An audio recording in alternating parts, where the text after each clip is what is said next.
So, these are examples of drink packaging that drinks come in. There's also wine bottles, there's sherry, there's brandy, vodka, tequila, red wine. These are very convenient, but I don't like the packaging. The packaging is bothering me. And then if you get beers, then you have a lot of low density liquid. It doesn't have very much alcohol in it, and it's not bad. Like caguamas would be the best way, but I think it's time to invent a Bosque drink. Here's how we're going to do that. First of all, I've already picked out what alcohol we're using. It is mezcal, and that is because I can get it here in the municipio of Aranguaricuaro.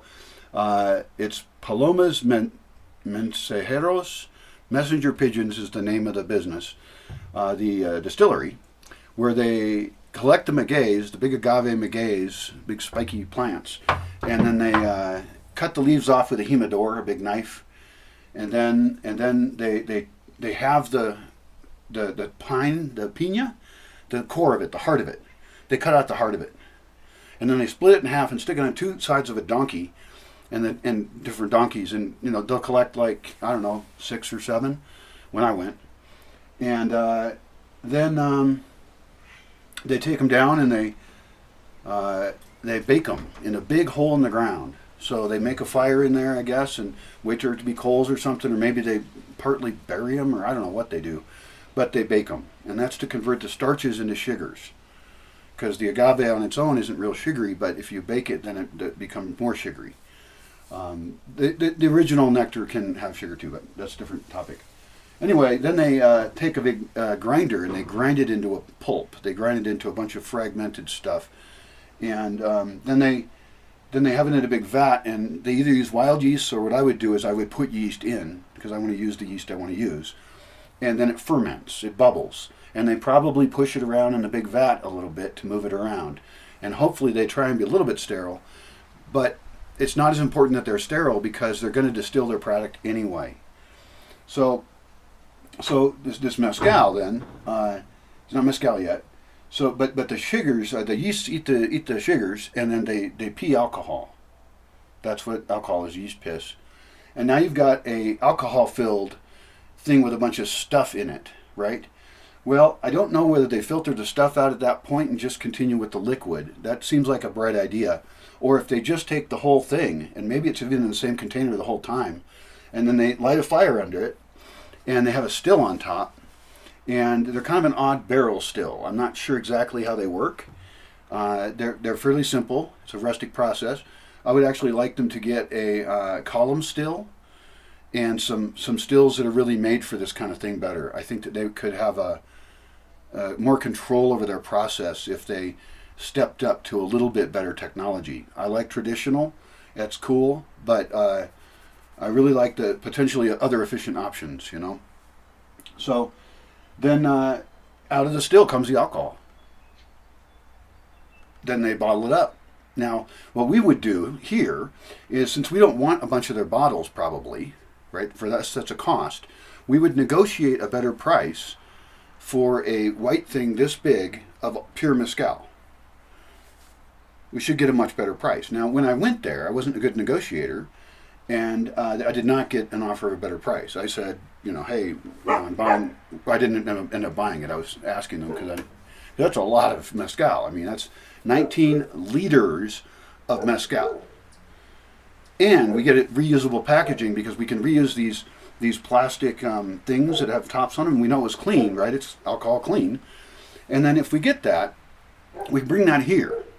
Now we have a very dangerous object in the Bosque because people could get fallen down drunk with that much alcohol. So you want to have that go to a bar that runs things. And what they do is they make various forms of a fairly weakened drink, right? And we can imagine a bunch of them. I mean, we don't have to come up with the one Bosque drink, although that would be cool. Like, what are our most exotic ingredients? And then let's tailor our drinks around that. Like, what fruits are really cheap in what part of the year, and which ones make good drinks. Like a guayaba would not make a good drink. because it has little seeds all over in it, and you'd have to strain them out and do extra work. No, no, it has to be the easy way. The easy way is the right way to make the drinks, and so it has to be all ingredients we can get easily. It ideally would have things from here. For example, we have anise here. Like during part of the year, during the rainy season, for months, we have a bunch of anise that's really easy to harvest. It would be hard to over harvest it, and that's the kind of thing we want to harvest. It's things there's tons of anyway. So here's what we do: is we take these mezcals, right, and we put in the containers, some kind of containers, enough material to then turn that into a flavored mezcal. So I mean, you can imagine a mango flavored one, and I guess you would just mix it in more, and then maybe water it down. I don't know. You want to not water things down so much that the alcohol doesn't protect the thing you are adding to the alcohol. So if you watered it down, then you could, too much, then you would actually get a problem with the oxidation of whatever you've added. Ideas for those, I mean, we need to make a list. It should be in the description or something at this point. You're welcome to suggest things. Pine needles. Pine needles surprisingly make an excellent tea, and I bet you they would make also an excellent mezcal, and we have them here. So let's use them. Madrone trees are really interesting. They're also called strawberry trees. They have really interesting seeds, most of which don't really reproduce well. We want to get those seeds and then plant them in various gardens. We've done 2 of these so far. We did a test garden. It failed totally. No madrones came up. In the other one, we got a very low germination rate, but some success. And we should improve that process. I've read about a couple things, odd methods of reproducing those guys. But the point is that Madrona supposedly has medicinal properties. And so when we look at bottles like this, right, this is tiny, we could sell medicinal stuff in bottles this size. That'd be really great. What other trees are around here? I don't know. We have arnica, but I don't think that's edible. I think that's topical. Use it topically. So yeah, and then we make it basically a brand. I mean, we could slap labels on these kind of things. This is actually could be a great way to sell hard alcohol in the Bosque. It could be that we have a slightly watered down little drinks in these. That would be interesting. And those would be the kind people could take back to their camp or something. It does result in the garbage of the bottle cap, and that is a problem. That might be one reason to prefer corks, because corks, if they get lost, will biodegrade. Bottle caps are this constant need. You got to buy more of them to use them, you know, because you got to buy them in like 100 of them and stuff in a bag. And so you can get those done custom though, which is pretty cool. So there is the idea that we could have our own mezcals. And if it was to be a mezcal branded thing, then unless they sold us something that was extra proof, which we could ask for, but I don't want to make sure we get good stuff, you know. And then we could also say we want to distill it with you. We want to be part of the distillation process at every stage, and we'll return at different stages to get video and everything. And then brand it as Bosque brand. I mean, I'm not good at that kind of thing. I don't know anything about that, but I know that's what people do. So, and the thing is, the value add of us adding different things to it would be really great. I would avoid adding too many things to one thing. Certainly we could test some things like some mixes, but in general I think one thing's enough. You know what you're getting, and you know it could work out just fine. If we were selling them here, we could even have little corks that were just the right size and then say please return the cork. That's an option. A little iffy. When and where do we serve such drinks? Well, it depends on what's going on, but I was thinking recently that I would not want to change the way the Bosque functions when there's more people. There'll be enough natural changes, but I want Bosque systems to remain basically the same. I mean, we run for 8 months programs anyway, and those should be running monthly, mainly monthly, and they're either 3-week or 4-week programs. And so I guess we run 8 of them a year. But there can actually be, well, if we handle it right, there's just so many ways to do it. So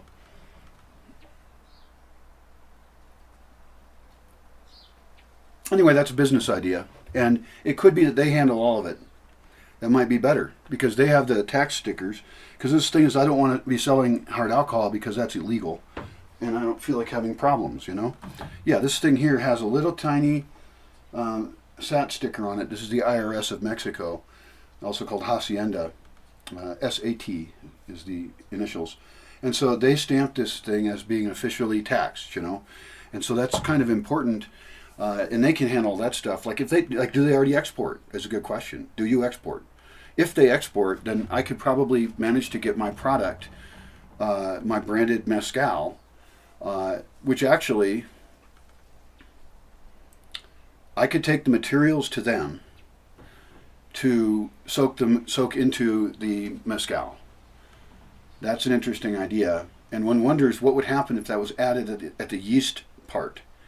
If it was sterilized, right, boiled, just briefly, just enough to keep it clean, and then dumped into the wort, right, the shredded stuff with the yeast actually at the same time progressing, would the flavor naturally go out into it? And then that material would get strained away at the same time as the other stuff. That's probably better than soaking it afterwards.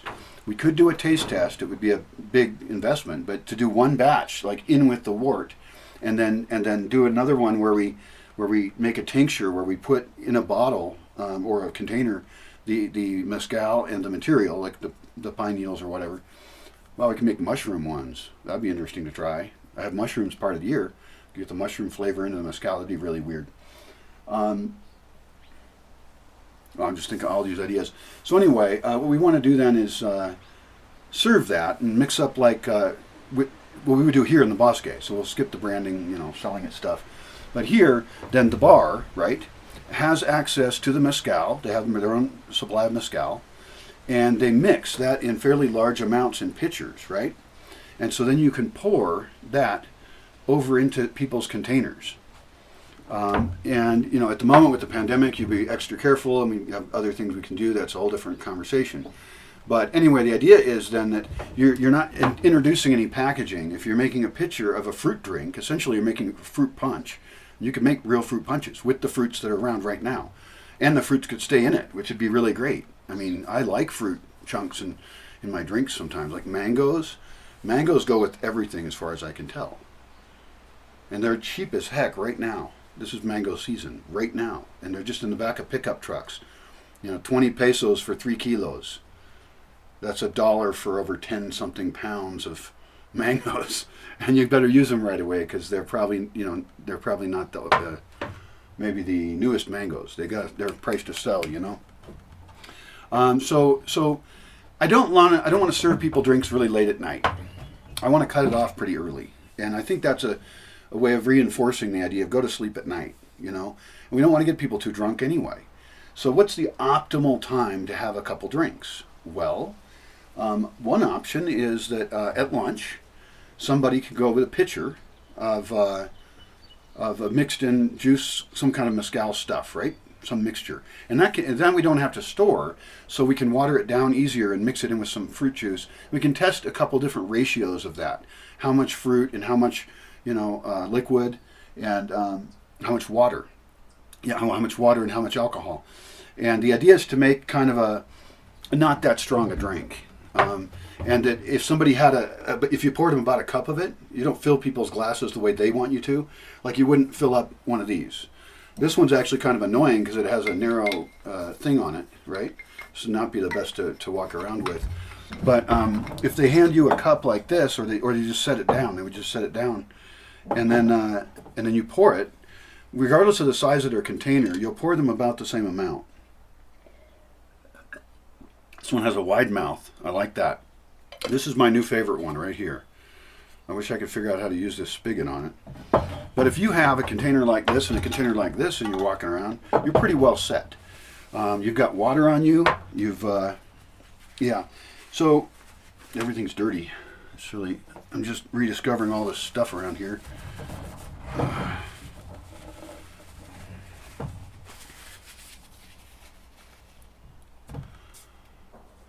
I'm out of stuff to say about that, so I'm done. Good luck with, I was on serving drinks or something. Oh yeah, so what time to serve them? I'm not done yet. This is about, you know, it's a cultural decision. Now you say, why can't people decide for themselves? Well, they can. They can make their own drinks and stuff. But if we create a bar, and it's part of the Bosque infrastructure, then we want it to be part of the Bosque values system. And we don't know what that is entirely. But not having people stay up all night drinking is a good part of the culture. If people want to go do that in their tent or their cabin or whatever, or their vehicle that they travel around in or whatever, great, not a problem. Do it. So this is a way to serve. Yeah, what time? At lunch, you could have somebody go down on the pitcher, and if somebody has a cup like this, you pour some in, and it just is a really kind of mood lightener for the rest of the day. It depends maybe on the day, and it's kind of a nice gesture. Now, you only bring out maybe one pitcher per X number of people who might be drinking it. So you don't provide an endless flowing thing. You don't do refills ever. It's just a nice gift to go with lunch. And again, it depends on what the activities scheduled after lunch are. You wouldn't want to have people even be tipsy. Some people are very lightweight. On the other hand, a little bit could be great to kind of lighten the vibe, you know. So I don't know. It's just a guess. But the kitchen in the lodge will decide that, and they will decide that along with the schedule manager of the place here. We also wouldn't want to serve alcohol on any day when a lot of people are going to leave. I would recommend not serving any alcohol to people who are going to be leaving that day. And so the person serving it may need to check that depending on the number of people here. But they may need to be able to check the calendar of when everyone's leaving and say, oh, we have somebody leaving, don't give them any alcohol at all. 0. It doesn't matter whether it's just a little bit, because, you know, it's an issue of if there's an accident, when's the last time they had alcohol? And I don't want it to be here. Or that day, really. That day. It could have been, you know, the day before. But that's different.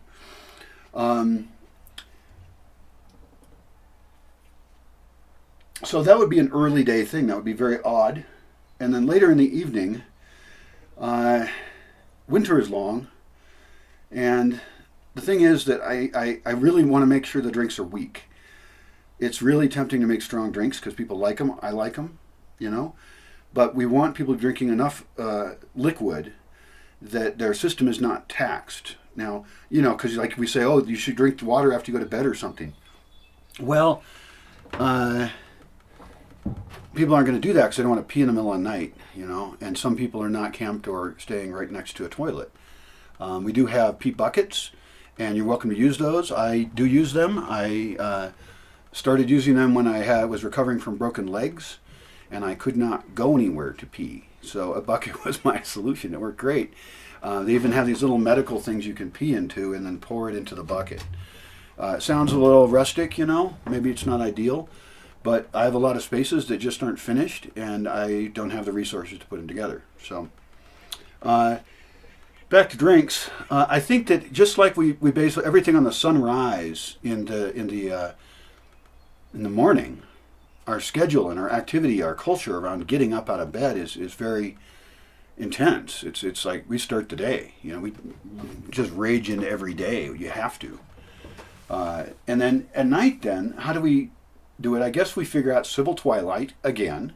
That's the darkest that you could still walk around. If you have a space that's going to be open,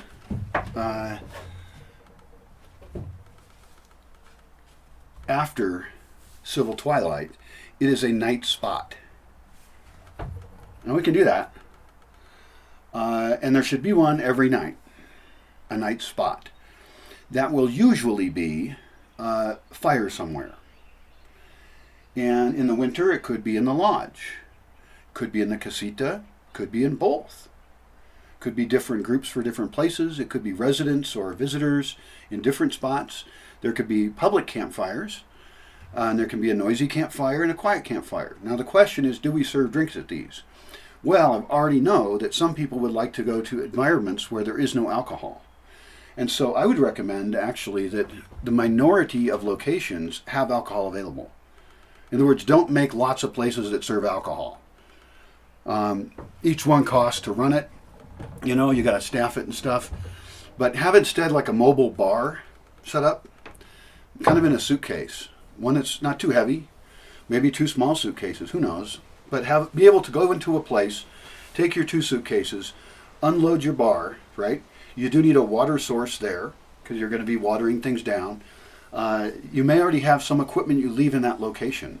Like maybe you have a pitcher that has markings on it of how much of it is, like 1 liter, 2 liters, 3 liters, something like that.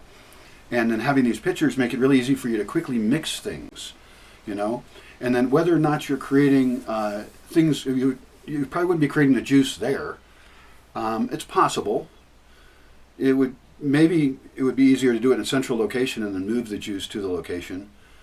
On the other hand, it's neat. Juicing is a cool process, and some things need electric juicers, some are by hand. I'm a big fan of orange juice. I believe that mezcal screwdrivers should be a common drink here, and we should measure exactly like how much we're putting in and what the targeted range of alcohol is. We kind of want the alcohol, if we really think about this, we don't want to serve a lot of hard alcohol because people get too drunk, right? And so we actually want to calculate, do the math on the volumes, and make it about the strength of a beer. Maybe a strong beer. So 1 drink, this size or something like that, about a cup, right? 1 drink should have about as much alcohol as 1 beer. I don't like that. I want it to be the same by volume. So that somebody might drink this amount. This would be great. And this amount, at this strength this is a 4.0% alcohol. Quite low, really. What is it 40 for hard alcohol? Something like that? It's pretty lame, it doesn't even say. Oh, 35% alcohol by volume. This is kind of a weak tequila, actually. I think 40% is normal. I think that's 80 proof. It would actually be ideal to buy higher proof alcohols and then dilute it. So if we had a source of better alcohol, they do sell one for drinks here, but it is terrible, and I think it often comes with a sticker that says it's not for eating, it's not for ingesting, which probably means it has like methanol in it or something. Anyway, it's for industrial uses. It is not for drinking. Don't drink it. It also gives you a really bad hangover. I tried it because they sell it, and you can go get a little tiny, old Coke bottle filled with this alcohol that's nasty, and I'd like to actually get tests done and know what it is. So back to the culture and way we can deliver drinks here. We want to look at civil twilight and then count back from that. Okay. Now civil twilight's going to be earlier. Darkness comes earlier in the winter because the days are shorter, and so the day is less long, and so and then the nights are kind of cold as well. And so having a place where someone can get a drink like this, and maybe a hot one, we could serve hot drinks where you add the alcohol in just at the end, and then you stir it in. And we can make a little bit of a show out of it, the bartending thing. I don't know a lot about bartending, but if they have their own container, that's great. That takes care of one unknown. And then we have the right packaging. So we'll probably be taking the mezcal out of this big, this enormous, what do you call a square jug thing, and we'll be putting it immediately into other containers, and containers that were made for that. Like this is a good example of a container that could be made for that. So the bartender has this filled with mezcal with the branding on it of Bosque Village. Or it could be this one. I really like this bottle. It seals up great, and so we just have a funnel and we just fill them all up. I think that's a great use of that. So then the bartender shows up, and sounds like a joke, and they're in charge of their particular role. They don't hand it off to anyone else. They keep track of all the stuff. They know who's drinking how much, and they're also watching out for people who are drinking too much. I don't know if we charge for these drinks. That certainly is a great way to reduce the total amount of consumption people have, but I may not have a license for selling that, and I really like to stay legal whenever I can. So I think I can have someone give it away. I mean, that could almost be something an outsider could do, where they are the bartender, and then that's their thing. It just gets it away from me. But I want to kind of have a lot of influence over how that gets done to make sure we protect the vibe and have it be really a good space for everybody. As far as having alcohol in different places, I think that it'd be great to move it around. I think the bar should be mobile, and I think one of the first places to fix up for that, well, the base of any cabana could become a bar. You don't go upstairs, and so they're small. So that would be a bar that, when there's 6 or 8 people here, and the thing is that people would enjoy experiencing different spaces as well.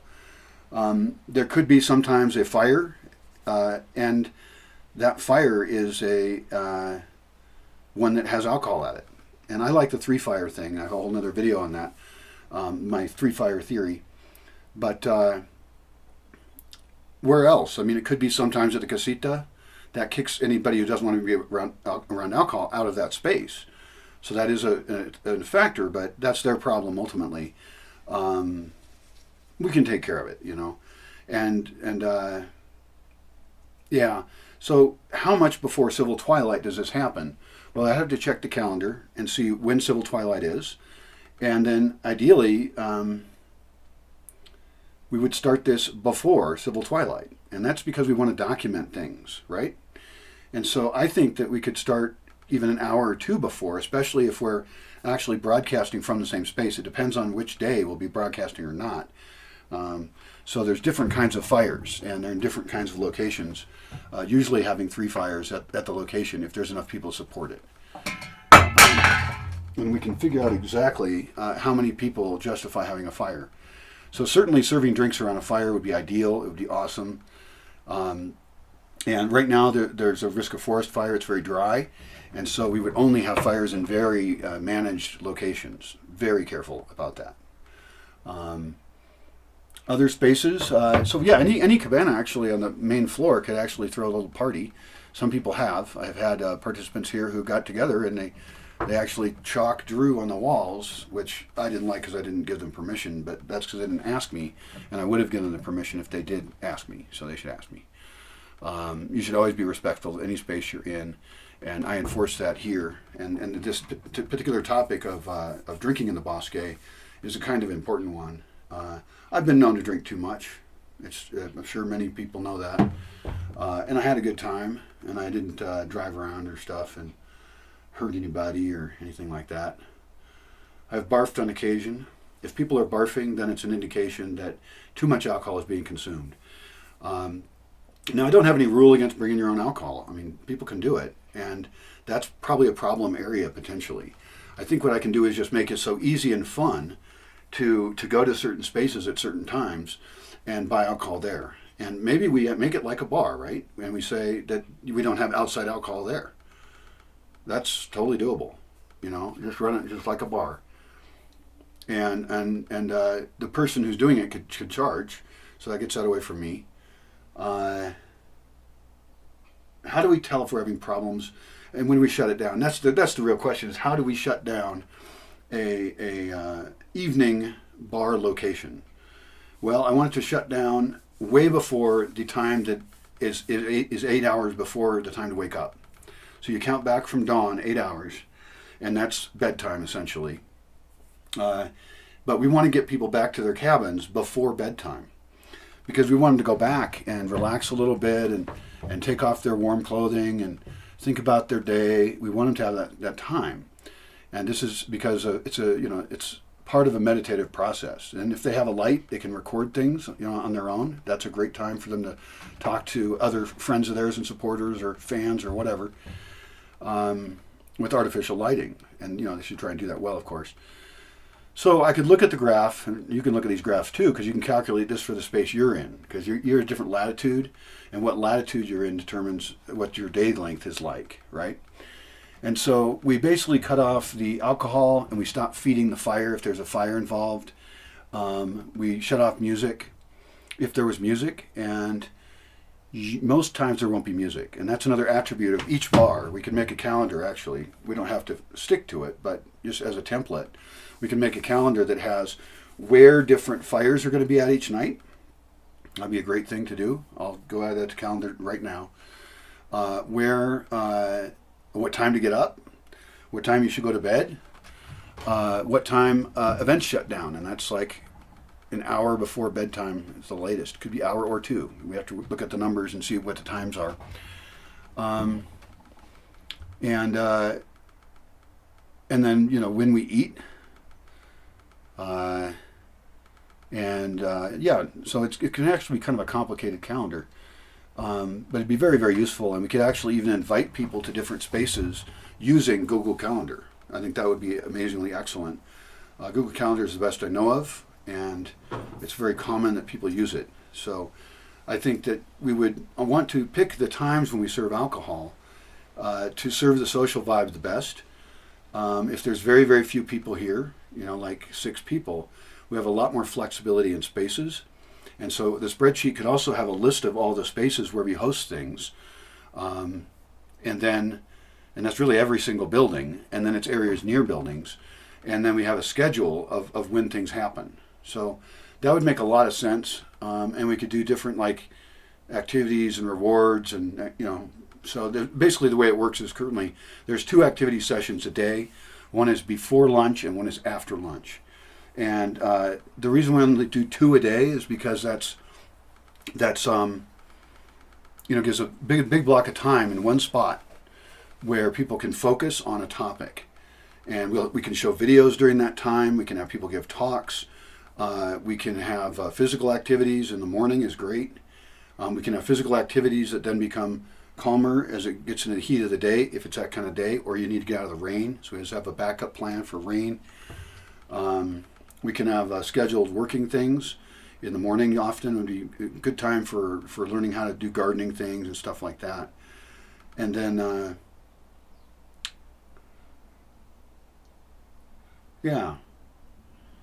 because that's what I've done at the festivals. But we often kind of make up the schedule at the festival, and I want to make it so there's a standard across the board that groups fit into. Actually, that I suggest that this is what the schedule they have is.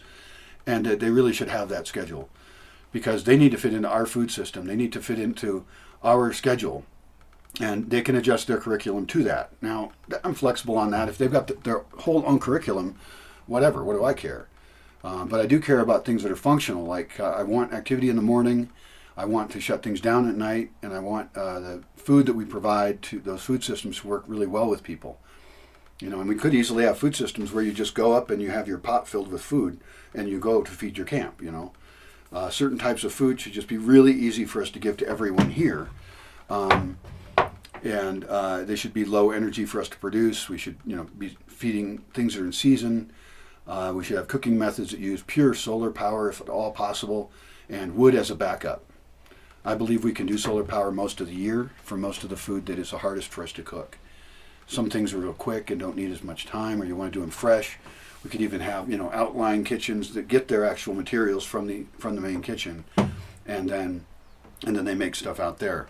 This is also true for the bar idea of having these little suitcases of everything you need to have a bar, and we could actually then we could have multiple places at the same time. I mean, this is all optional, but it's kind of like traveling bar thing. I do recall being at Burning Man, and there are free bars there, and those are good models for how we can run a bar. But there was also a guy who came by my tent once, and I'd met him before, and he made me like a lemon drop or something, or some particular drink, my girlfriend. And I thought that was a rather nice thing to do. And I liked his setup. He was I think it might have been a backpack, but it just opened up, and then he had all these mixing things in there for mixing things, And that could easily be done with the right suitcase. In fact, I could look at what suitcases I have and do the first one, and try and make it fairly small. Your goal is small, and that way you could actually walk around and gift people with a shot in their own glass, and they already probably have their own water, so they can water it down if they wanted to. That's a pretty dangerous thing. That would be a trickster doing that. But I think that we could schedule that depending on the vibe and depending on what the schedule is. A person basically who shows up and randomly gives people shots. It could just be one person that they pass. And the person shouldn't continue the role very often. It should not be at all, they should not become associated with that activity. But as part of the tricksters, secret society perhaps, not secret now, that ruined it. Anyway,